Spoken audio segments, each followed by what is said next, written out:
Hello. ग्रामीण महिला महाविद्यालय की ऑनलाइन क्लासेज में आप सभी का स्वागत है। आज हम बीए पार्ट थर्ड के लोक प्रशासन पेपर फर्स्ट तुलनात्मक प्रशासनिक व्यवस्थाओं के अंतर्गत ब्रिटेन की संसदीय शासन व्यवस्था का अध्ययन करेंगे। आधुनिक समय के अंतर्गत विश्व के प्रमुख देशों में दो प्रकार की शासन प्रणालियाँ पाई जाती है, संसदीय शासन प्रणाली और अध्यक्षीय शासन प्रणाली। और इन दो रूपों का विभाजन कार्यपालिका और व्यवस्थापिका के आपसी संबंधों के आधार पर किया जाता है। ब्रिटेन संसदीय शासन प्रणाली का जनक कहा जाता है। संसदीय शासन व्यवस्था वाले देशों में यह देखा जाता है कि कार्यपालिका और व्यवस्थापिका के निकट संबंध पाए जाते हैं। कार्यपालिका अपने कार्यों के लिए व्यवस्थापिका के प्रति उत्तरदायी होती है और दोहरी कार्यपालिका का स्वरूप दिखाई देता है। कार्यपालिका अपने कार्यों के लिए व्यवस्थापिका के प्रति उत्तरदायी होती है, वहीं व्यवस्थापिका के सदस्यों में से ही कार्यपालिका के सदस्यों का चयन किया जाता है। और व्यवस्थापिका में जब तक कार्यपालिका को बहुमत प्राप्त है तब तक ही वह अपने पद पर बने रहते हैं, अर्थात कार्यपालिका को व्यवस्थापिका में जब तक बहुमत प्राप्त है तब तक ही अपने पद पर वो बने रह सकते हैं। जैसे ही विश्वास मत खो देते हैं या तो उन्हें त्यागपत्र देना पड़ता है या फिर उन्हें पदमुक्त किया जाता है। इसके उदाहरण भारत, ब्रिटेन, कनाडा प्रमुख हैं। दूसरी ओर ऐसी शासन व्यवस्था जिसमें कार्यपालिका व्यवस्थापिका एक दूसरे से स्वतंत्र रह करके कार्य करती है, जिसमें व्यवस्थापिका के सदस्य कार्यपालिका के सदस्य नहीं होते हैं और न ही व्यवस्थापिका में वे अविश्वास प्रस्ताव द्वारा हटाए जा सकते हैं। कार्यपालिका अपने कार्यों के लिए व्यवस्थापिका के प्रति उत्तरदायी नहीं होती है और न ही कार्यपालिका को व्यवस्थापिका में विश्वास मत प्राप्त करने का प्रचलन वहाँ पर होता है। कार्यपालिका का कार्यकाल निश्चित होता है, तो ऐसी शासन प्रणाली जहाँ पर पाई जाती है वो अध्यक्ष शासन प्रणाली कहलाती है। इसका सबसे श्रेष्ठ उदाहरण अमेरिका है। ब्रिटेन में संसदीय शासन प्रणाली का क्या अभिप्राय है? तो ब्रिटेन में जो संसदीय शासन प्रणाली है उसको कई उपनामों से भी जाना जाता है, जैसे कैबिनेट प्रणाली, मंत्रिमंडलात्मक प्रणाली और उत्तरदायी प्रणाली। ब्रिटेन की संसदीय शासन प्रणाली में वास्तविक कार्यपालिका के रूप में मंत्रिमंडल होता है, जो अपने राजनीतिक कार्यों और नीतियों के लिए वहाँ की व्यवस्थापिका संसद के प्रति उत्तरदायी होता है। और मंत्रिमंडल तब तक अपने पद पर बना रहता है जब तक उसको पार्लियामेंट में आवश्यक बहुमत प्राप्त होता है। मंत्रिमंडल पार्लियामेंट में अपने विश्वास मत खो देने पर उसे सामूहिक रूप से त्यागपत्र देना पड़ता है। और नाममात्र की कार्यपालिका के रूप में ब्रिटेन में सम्राट होता है, जो अपने द्वारा प्रशासन के संदर्भ में किए गए कार्यों के लिए व्यक्तिगत रूप से उत्तरदायी नहीं होता है। ब्रिटिश मंत्रिमंडल के सभी सदस्य पार्लियामेंट के सदस्य होते हैं, जो पार्लियामेंट की बैठकों में भाग लेते हैं अर्थात उनकी बैठकों में उपस्थित होते हैं, पार्लियामेंट की समस्त कार्यवाहियों वाद विवाद में हिस्सा लेते हैं, मतदान करते हैं और सामूहिक रूप से मंत्रिमंडल पार्लियामेंट के प्रति उत्तरदायी होता है। इस प्रकार हम कह सकते हैं कि ब्रिटेन की संसदीय शासन प्रणाली ऐसी शासन प्रणाली है जिसमें कार्यपालिका व्यवस्थापिका की एक समिति के रूप में शासन कार्यों का संपादन करने के लिए चुनी जाती है, जो वास्तव में मंत्रिमंडल होता है। परिभाषाएं बेंझाट ने कहा है कि मंत्रिमंडल संसद की एक समिति है जिसे राष्ट्र का शासन संचालन करने के लिए चुना जाता है। मेरियट कहते हैं कि मंत्रिमंडल एक ऐसी धुरी है जिसके चारों ओर देश का राजनीतिक और प्रशासनिक यंत्र घूमता है। इसके बाद हम देखते हैं कि ब्रिटिश संसदीय शासन प्रणाली की प्रमुख विशेषताएं क्या हैं। सबसे पहली विशेषता है दोहरी कार्यपालिका। तो ब्रिटेन की संसदीय शासन प्रणाली के अंतर्गत कार्यपालिका के दो रूप हमें दिखाई देते हैं। संवैधानिक और नाममात्र की कार्यपालिका के रूप में वहाँ पर सम्राट होता है। शासन के सभी कार्य, सभी आदेश सम्राट के नाम से प्रसारित होते हैं। कार्यपालिका की सभी शक्तियाँ सम्राट के पद में निहित होती है, लेकिन व्यवहार में उनका प्रयोग प्रधानमंत्री और उसके मंत्रिमंडल द्वारा किया जाता है, जो ब्रिटेन की राजनीतिक और वास्तविक कार्यपालिका होती है। समस्त कार्यपालिका शक्तियों का केंद्र ब्रिटिश मंत्रिमंडल होता है और उसी के द्वारा उनका व्यवहार में उपयोग किया जाता है, जो सामूहिक रूप से अपने कार्यों के लिए पार्लियामेंट के प्रति उत्तरदायी होता है।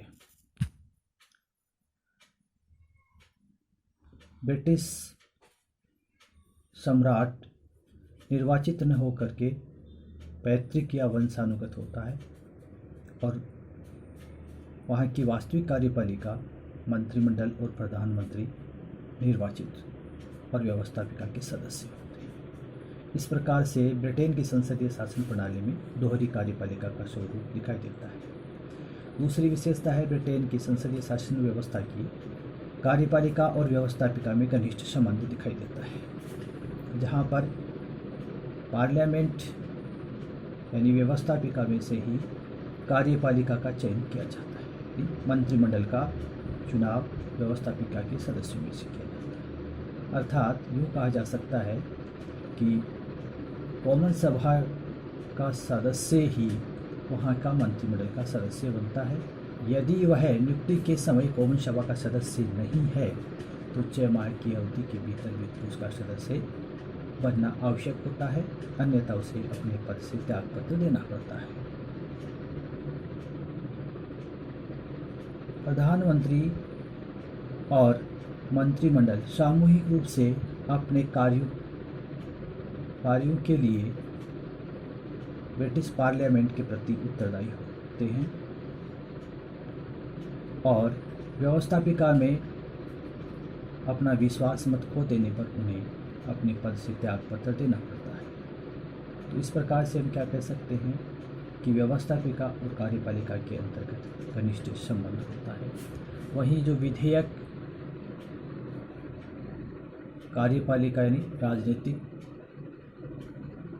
और अस्थायी कार्यपालिका द्वारा विधेयकों का प्रारूप तैयार किया जाता है और व्यवस्थापिका के द्वारा उनको पारित किया जाता है, तब वे कानून या अधिनियम का रूप धारण करते हैं। उसके पश्चात सम्राट की स्वीकृति आवश्यक होती है। तो हम कह सकते हैं कि कार्यपालिका और व्यवस्थापिका में घनिष्ठ संबंध ब्रिटेन की संसदीय शासन प्रणाली में हमें दिखाई देता है।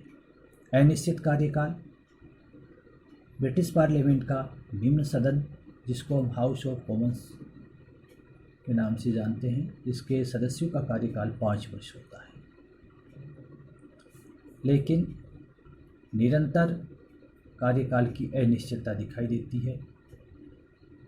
जब भी कॉमन सभा में मंत्रिमंडल अपना विश्वास मत खो देता है तो उसे अपना पद छोड़ना पड़ता है, अर्थात समय से पूर्व भी कॉमन सभा को सम्राट के द्वारा भंग किया जा सकता है। तो इस प्रकार से मंत्रिमंडल के कार्यकाल की अनिश्चितता ब्रिटिश संसदीय शासन प्रणाली में दिखाई देती है। तीसरी, सामूहिक उत्तरदायित्व। संसदीय शासन प्रणाली के अंतर्गत मंत्रिपरिषद और प्रधानमंत्री अपने कार्यों के लिए व्यवस्थापिका के प्रति उत्तरदायी होते हैं। हमेशा सरकार की नीतियों या कार्यों के लिए एक मंत्री या एक व्यक्ति के विरुद्ध अविश्वास प्रस्ताव कभी पारित नहीं किया जाता पार्लियामेंट में, बल्कि सरकार या मंत्रिपरिषद के सामूहिक रूप से उसके प्रति अविश्वास प्रस्ताव पारित किया जाता है।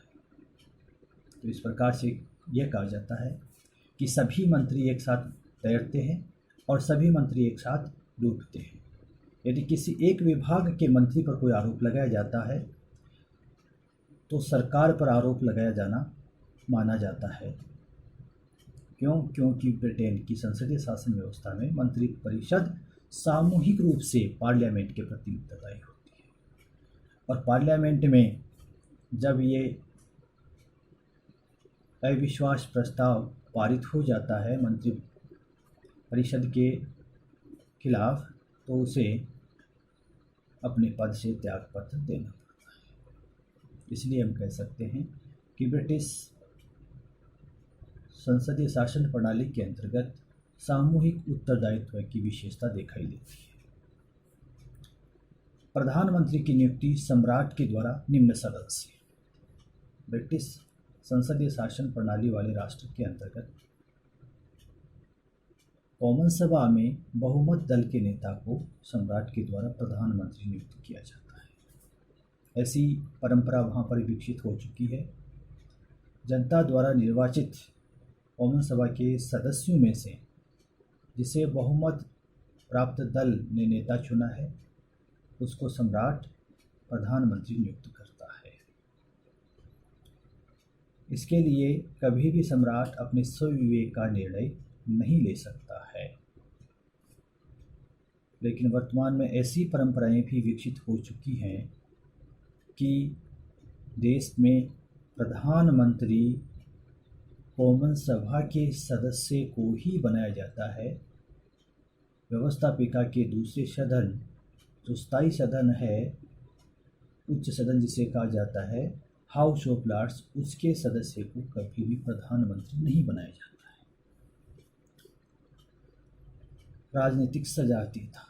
ब्रिटिश संसदीय शासन प्रणाली के अंतर्गत राजनीतिक सजातीयता दिखाई देती है, जहां पर प्रधानमंत्री और उसका मंत्रिपरिषद जिस संबंधित राजनीतिक दल से होते हैं, अर्थात जिस दल की सरकार होती है, उस दल के सदस्य उसके खिलाफ कभी भी पार्लियामेंट के अंतर्गत किसी प्रकार का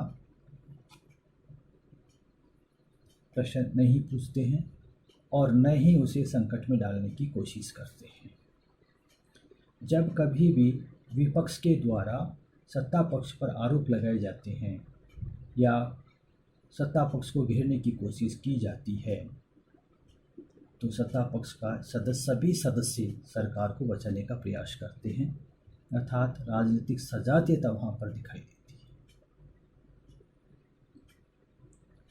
मंत्रिपरिषद की नीतियों, कार्यक्रमों और सिद्धांतों में हमेशा समानता दिखाई देती है। ब्रिटिश संसद के शासन प्रणाली वाले राष्ट्र के अंतर्गत राजनीतिक अस्थिरता वहाँ पर कभी कभार दिखाई देती है। अगली ब्रिटिश संसद की संसदीय शासन प्रणाली की विशेषता है प्रधानमंत्री का नेतृत्व। भारत की भांति ब्रिटेन में भी संपूर्ण देश का राजनीतिक नेतृत्व प्रधानमंत्री के द्वारा किया जाता है। चाहे मंत्रिमंडल या मंत्रिपरिषद के सदस्यों की नियुक्ति का परामर्श देना हो, या देश का राजनीतिक नेतृत्व करना हो, या किसी भी प्रकार के अंतर्राष्ट्रीय सभा सम्मेलनों और मंचों पर देश का नेतृत्व करना हो, उसके लिए प्रधानमंत्री ही ऐसा कार्य करता है। इसलिए हम कह सकते हैं कि ब्रिटेन की संसदीय शासन प्रणाली में प्रधानमंत्री का नेतृत्व हमें दिखाई देता है। द्विसदनात्मक स्वरूप। ब्रिटिश संसदीय शासन प्रणाली में व्यवस्थापिका का द्विसदन या दो सदन हमें दिखाई देता है, या होते हैं। पहली कॉमन सभा और दूसरी राज्यसभा। कॉमन सभा निम्न सदन होता है, जिसे लोक सदन भी कहा जाता है, जिसके सदस्य जनता द्वारा प्रत्यक्ष रूप से निर्वाचित होते हैं। 5 वर्ष का उसका कार्यकाल हो, उसके सदस्यों का कार्यकाल होता है, और मंत्रिमंडल व प्रधानमंत्री हमेशा कॉमन सभा से ही बनाए जाते हैं।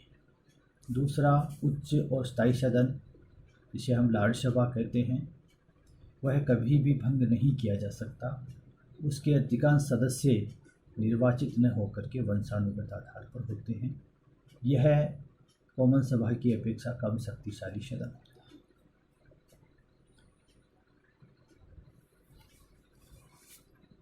संसदीय नियंत्रण व्यवस्था। ब्रिटेन की संसदीय शासन प्रणाली में कार्यपालिका पर संसद की नियमित गतिविधियों के माध्यम से नियंत्रण स्थापित किया जाता है, जिसमें प्रश्नकाल, ध्यानाकर्षण प्रस्ताव, निंदा प्रस्ताव, कटौती प्रस्ताव, काम रोको प्रस्ताव, अविश्वास प्रस्ताव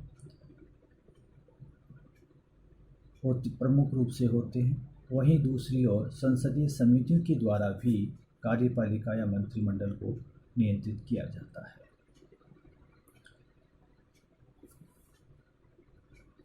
अगली प्रमुख विशेषता है संसद को भंग करने की शक्ति। ब्रिटेन की संसदीय शासन प्रणाली में सम्राट को कॉमन सभा को भंग करने की शक्ति प्राप्त होती है। सम्राट प्रधानमंत्री की सिफारिश पर कभी भी कॉमन सभा को भंग कर सकता है। वह इसके लिए अपने स्वविवेक का प्रयोग नहीं करता है। इसके लिए 2 प्रकार की विचारधाराएं प्रचलित है। सम्राट प्रधानमंत्री की संसद भंग करने की सिफारिश को मानने के लिए बाध्य होता है। अल्पमतीय संसद या सदन में पराजित प्रधानमंत्री की सिफारिश भी मानने के लिए सम्राट बाध्य नहीं होता है। अगली विशेषता है गोपनीयता। ब्रिटेन की संसदीय शासन प्रणाली की यह प्रमुख विशेषता है। प्रधानमंत्री और मंत्रिपरिषद के सदस्यों को भारत की भांति वहाँ पर भी पद और गोपनीयता की शपथ दिलाई जाती है, जिसके अनुसार सरकार के महत्वपूर्ण निर्णयों को गोपनीय रखा जाता है। समय से पूर्व उनको सार्वजनिक नहीं किया जा सकता। ब्रिटेन में कुछ समय पहले गोपनीयता भंग करने के लिए प्रेस का सहारा लिया जाता रहा है कि किसी भी प्रकार की गोपनीयता भंग नहीं होनी चाहिए। स्थायी और तटस्थ लोक सेवक। ब्रिटेन में भारत की भांति लोक सेवक राजनीतिक रूप से तटस्थ और स्थायी होते हैं, जो केवल मतदान कर सकते हैं, न किसी राजनीतिक दल का सदस्य बन सकते हैं और न ही राजनीतिक दल की गतिविधियों में भाग ले सकते हैं, न किसी प्रकार का राजनीतिक दल के चुनाव में प्रचार प्रसार के लिए सहयोग कर सकते हैं, न चंदा दे सकते हैं। तो इस प्रकार से हम कह सकते हैं कि ब्रिटेन की लोक सेवाएँ भी तटस्थता के, राजनीतिक तटस्थता के सिद्धांतों का पालन करती हैं।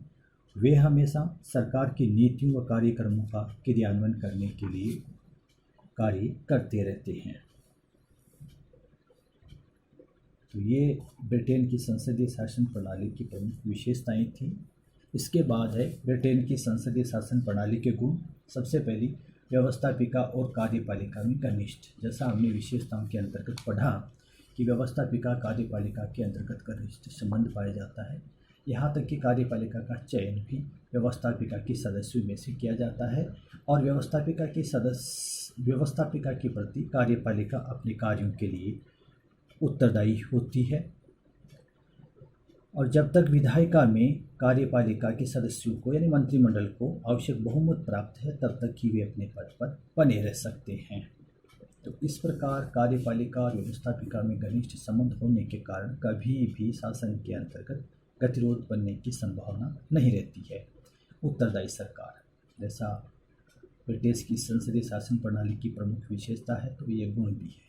उत्तरदायी शासन प्रणाली है जिसमें व्यवस्थापिका की नियमित गतिविधियों और समितियों के द्वारा कार्यपालिका को नियंत्रित किया जाता है, जिसमें प्रमुख रूप से प्रश्नकाल, काम रोको प्रस्ताव, निंदा प्रस्ताव ऐसे प्रभावी साधन हैं जिनसे विधायिका कार्यपालिका को नियंत्रित करती है। इसके अलावा जो भी संसद की समितियां, चाहे लोक लेखा समिति हो, प्राक्कलन समिति हो या लोक उपक्रमों पर संसदीय समिति हो, जिससे प्रशासन को व्यवस्थापिका नियंत्रित करती है।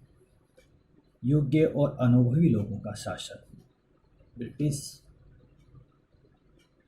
पार्लियामेंट की कॉमन सभा के बहुमत दल के नेता को प्रधानमंत्री बनाया जाता है। प्रधानमंत्री वरिष्ठ, अनुभवी और योग्यता को ध्यान में रखते हुए अपने मंत्रिमंडल के सदस्यों की नियुक्ति की सिफारिश करता है, जिसके आधार पर सम्राट उनकी नियुक्ति करता है और वे सभी सामूहिक रूप से पार्लियामेंट के प्रति उत्तरदायी भी होते हैं। इसलिए हम कह सकते हैं कि योग्य और अनुभवी व्यक्तियों का शासन ब्रिटेन की संसदीय शासन प्रणाली के अंतर्गत प्राप्त होता है, जिसका चयन व्यवस्थापिका में से किया जाता है। विरोध का आधार। ब्रिटेन की संसदीय शासन प्रणाली के अंतर्गत हमेशा विपक्षी राजनीतिक दल का प्रमुख उत्तरदायित्व होता है कि सत्ता पक्ष की कमियों को उजागर करें, जिससे वे अपनी कमियों को दूर करके अच्छे से अच्छा शासन सरकार को उपलब्ध करवाए। हमेशा विपक्ष सरकार की नीतियों, कार्यक्रमों की जो भी कमियां होती हैं उन्हें समय समय पर उजागर करती है, जिससे वे सत्ता पक्ष उन्हें दूर करके जनता को अच्छा शासन प्रदान करता है। इसलिए हमेशा विरोध का आदर होता है। शिक्षाप्रद पद्धति। ब्रिटिश संसदीय शासन प्रणाली के अंतर्गत शिक्षापद पद्धति का प्रयोग किया गया है, जहाँ पर राजनीतिक दलों के द्वारा चुनाव प्रचार के दौरान भाषण, सभा, राजनीतिक घोषणाएं, अपने राजनीतिक दल का घोषणा पत्र, राजनीतिक जनजागृति, ये सभी वहाँ की शिक्षा के परिणाम स्वरूप ही सफल हो पाते हैं। इसलिए हम कह सकते हैं कि जो संसदीय शासन व्यवस्था है वो शिक्षाप्रद पद्धति है। अब इसकी कमियाँ। सबसे पहला है कि शक्ति पृथक्करण का अभाव पाया जाता है। शासन के 3 अंग हैं।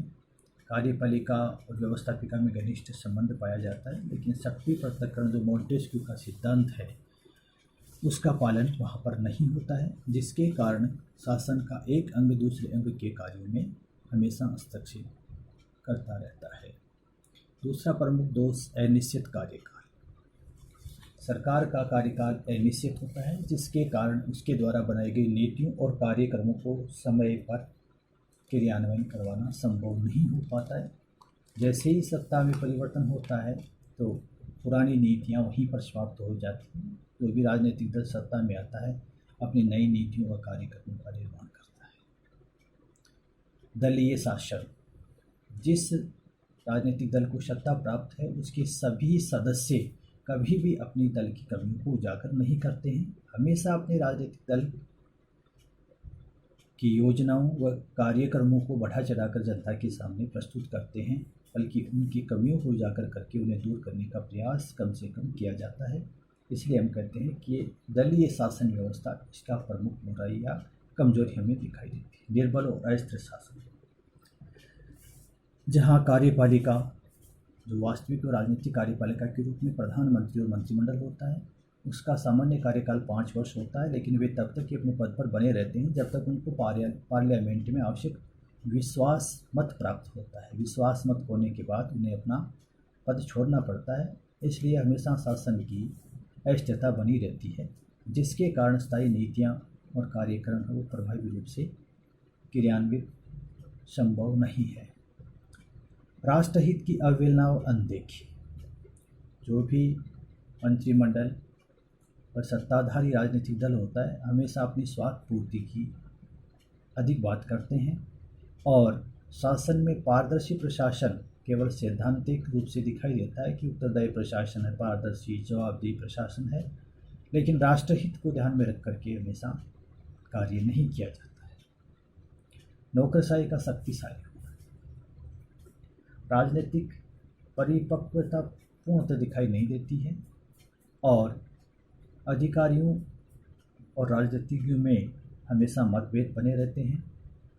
अधिकांश नीतियों, योजनाओं, कानूनों का प्रारूप नौकरशाही के द्वारा तैयार किया जाता है, जो राजनीतिज्ञों पर हमेशा प्रभावी होती है, अर्थात राजनीतिज्ञों से अधिक शक्तिशाली होती है, जिसके कारण शासन में उत्तरदायित्व अर्थात नौकरशाही जनता के साथ अच्छा व्यवहार नहीं करती है और प्रशासन द्वारा नियंत्रित नहीं होती है।